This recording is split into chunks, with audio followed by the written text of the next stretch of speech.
Hello, welcome back sa channel ko, Masters Joe Vlog, Masters in Self-Study, Just J as J, Just Ordinary Enthusiast.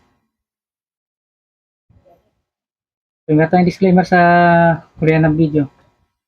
Meron ko rito amplifier. Ngayon, ito yung amplifier na Harman Kardon. Ang ano niya, wala siyang controller. Dahil ano lang to. Ayan. Walang volume control. Speaker left, speaker right lang meron. Saka subwoofer. Subwoofer sa ito amplifier. Ang controller niya dun sa speaker, wala naman tayo na binigay nga lang ito. Kung may problema pa na to, ito ang papakita ko sa inyo. So, ito yung capacitor niya, pinulog ko dun sa preamp ng sa input ng amplifier.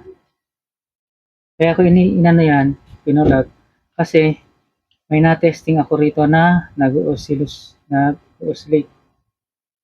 1K 1 kHz.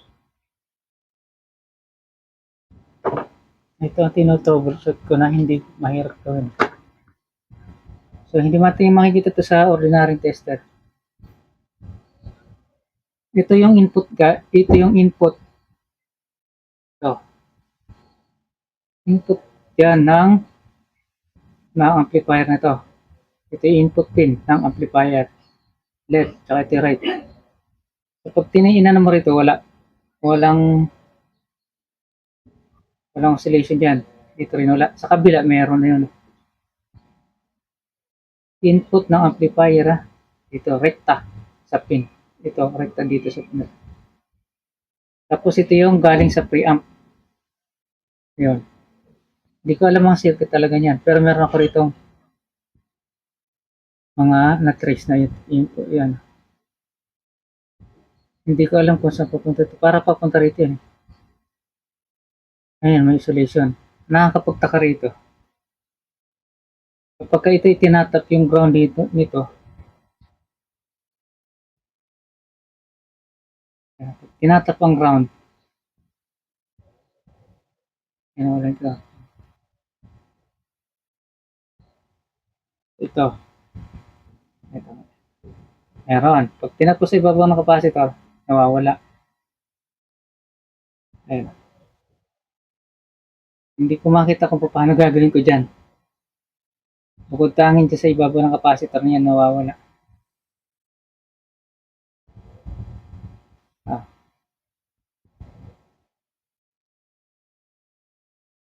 Yan lang.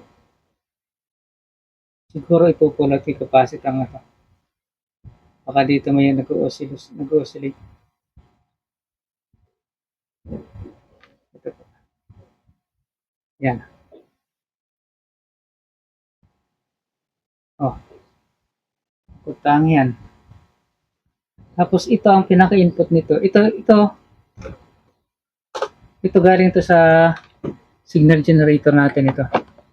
Naka 1 kHz din siya. Nakabit yung signal generator natin. Kahit napatingin ko yung signal generator, hindi naman to na-apektuhan. Papakita ka lang gumagana yan. Pabagay natin ang frequency para makita nyo. Taasan ko lang ito. 1.5 kHz.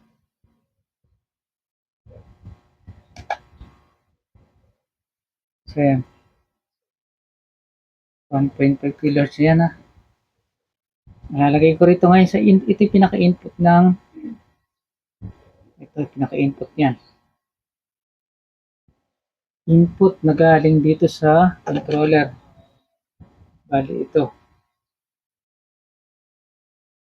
Input, lalabas dito yan.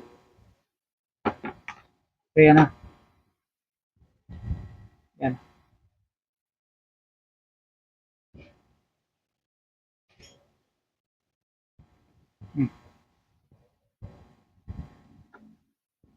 Ito ngayon. So ito. Kakabit ko to. Doon sa capacitor na to.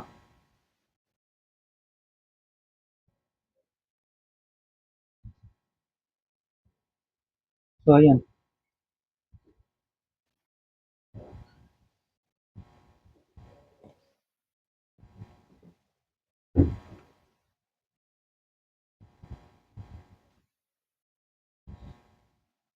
Malinis. Oh.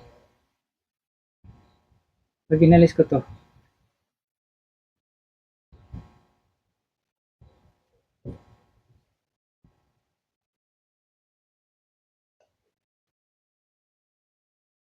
ayan yung, yan yung galing na rito, malinis na.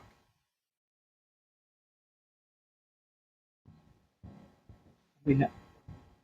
Pagka inaalis ko to, kinakabit ko, nagiging malinis ang signal niya. Kinakabit ko lang.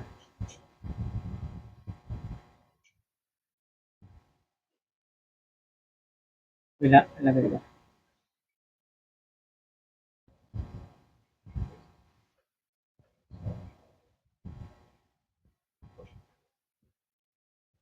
Ayan. Ito yung left, ito yung right.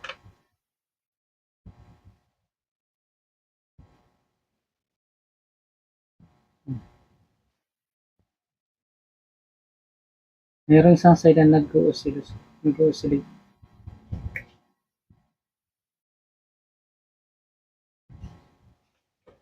So, yan ang problema ngayon. Paano ko tatanggal? Update ka na lang. Next part na.